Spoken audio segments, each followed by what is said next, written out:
सास का घूंघट। ये है देविका। देविका पढ़ी लिखी और मॉडर्न लड़की है, लेकिन उसकी शादी ऐसे परिवार में हुई है जो गांव में रहता है। भले ही ये 21वीं सदी है, लेकिन देविका के ससुराल वालों की सोच वो तो 18वीं सदी से आगे बढ़ी ही नहीं।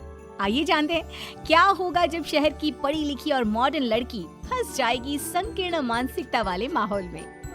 सागर, ये तुम्हारे गांव में सबने इतने लंबे लंबे घूंघट क्यों कर रखे हैं? और ये सब मुझे इतना घूर घूर कर क्यों देख रहे हैं?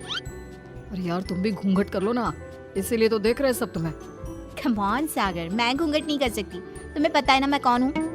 लेकिन देविका, मेरे पिताजी, चाचा जी, बड़े भैया और जीजा जी ने तुम्हें बिना घूंघट के देख लिया ना तो बहुत गुस्सा होंगे और न जाने कौन कौन से फरमान सुनाएंगे।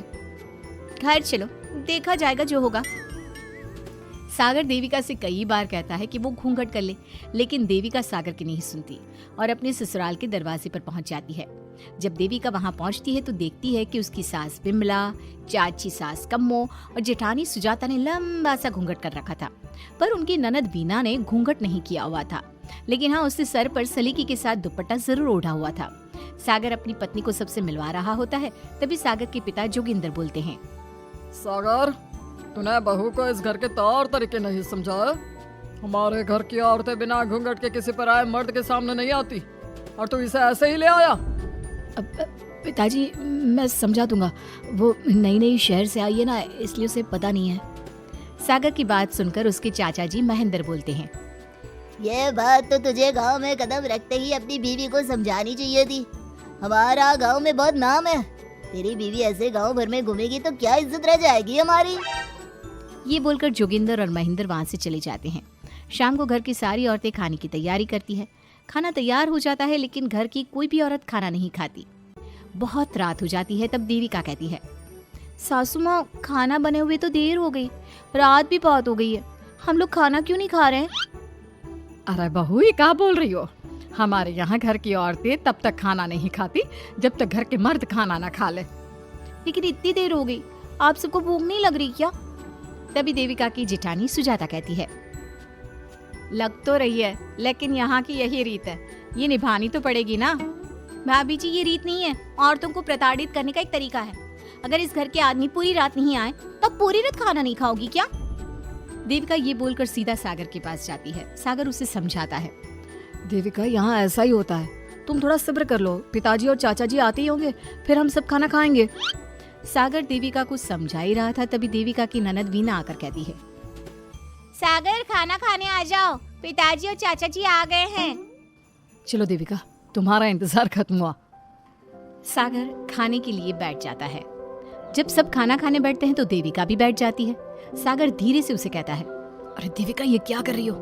तुम इस तरह हमारे साथ खाना नहीं खा सकती। अगर क्यों सागर, मुझे भूख लगी है, सब लोग खा रहे हैं तो मैं क्यों नहीं खा सकती? ये हमारे घर का नियम है, पहले घर के आदमी खाते हैं और बाद में औरतें। लेकिन सागर, हमारे घर में तो ऐसा कोई नियम नहीं है। देविका और सागर में बहस छिड़ जाती है। तब सागर का बड़ा भाई कहता है, सागर, तेरी बीवी को एक बार में समझ में नहीं आता क्या कि इस घर की औरतें मर्दों के खाना खाने के बाद ही खाना खा सकती है? भैया, मैं देविका को यही समझा रहा था। मुझे तो लग रहा है कि इसके दिमाग में कोई बात ही नहीं बैठती एक बार में। भैया, मेरे दिमाग में बात तब बैठेगी ना जब आपकी बात कोई ढंग की होगी। अरे आखिर क्यों घर की औरतों को आप लोगों की बात खाना मिलेगा? हाँ, अब से पहले घर की किसी औरत ने घर के किसी मर्द से इस लहजे में बात नहीं की थी, इसलिए वो सब देविका की बात सुनकर हैरान रह गए। तभी सागर की जीजा और वीना के पति कल्याण जी कहते हैं, ये क्या है सागर, इस घर की दीवारों को औरतों की इतनी ऊंची आवाज सुनने की आदत नहीं है। अपनी बीवी को बोल जरा होश से काम ले और चुपचाप चली जाए। क्यों चली जाऊं मैं चुपचाप? इस घर की औरतें आपकी हर बात बर्दाश्त कर लेंगी, लेकिन मैं शहर की पढ़ी लिखी लड़की हूँ। आपके कोई भी फालतू के रीति रिवाज मैं नहीं बर्दाश्त करने वाली।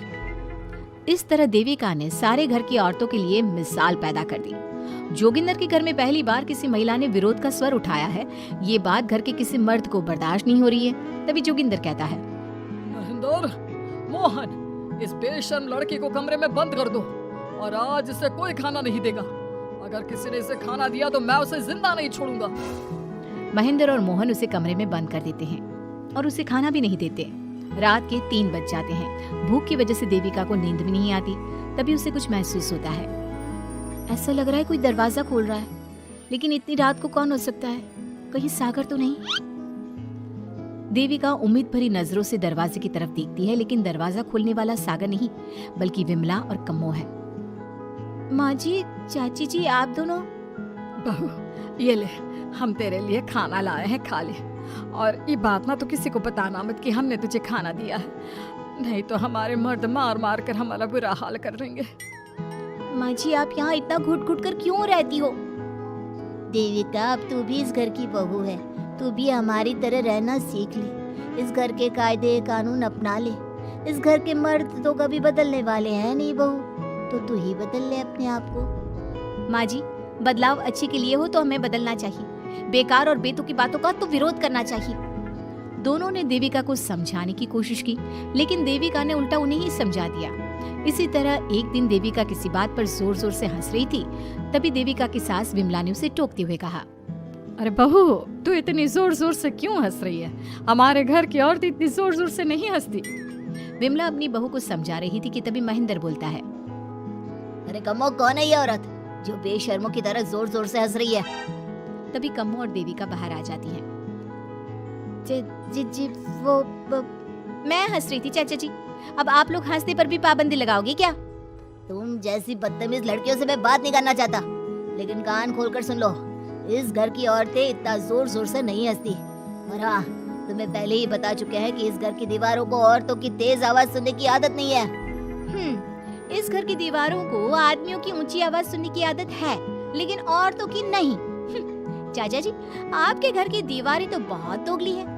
हर पाबंदी औरतों के लिए क्यों चाचा जी? औरतें ये नहीं कर सकती, औरतें वो नहीं कर सकती, औरतें सांस ले सकती है या उस पर भी पाबंदी है?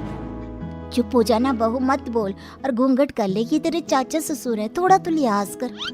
कम्मो के समझाने पर भी देविका चुप नहीं होती। वो महेंद्र से ऐसे ऐसे सवाल पूछती है जिनका जवाब उसके पास होता ही नहीं।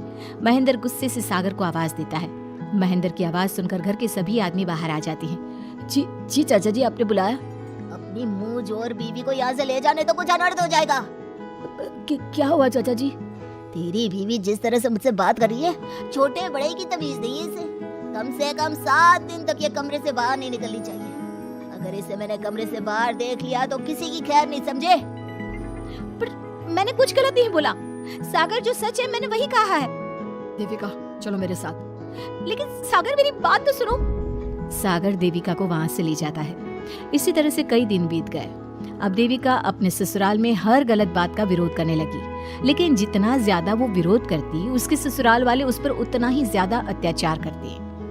अब देखना यह है कि देविका अपने ससुराल वालों के अत्याचार को यूं ही सहती रहेगी, क्या उसके ससुराल में घूंघट में औरतों का दम इसी तरह घुटता रहेगा? अगर आप इन सवालों के जवाब जानना चाहते हैं ना, तो हमें कमेंट करके जरूर बताइएगा। और हमारी स्टोरी को लाइक, शेयर और चैनल को सब्सक्राइब करना ना भूलें।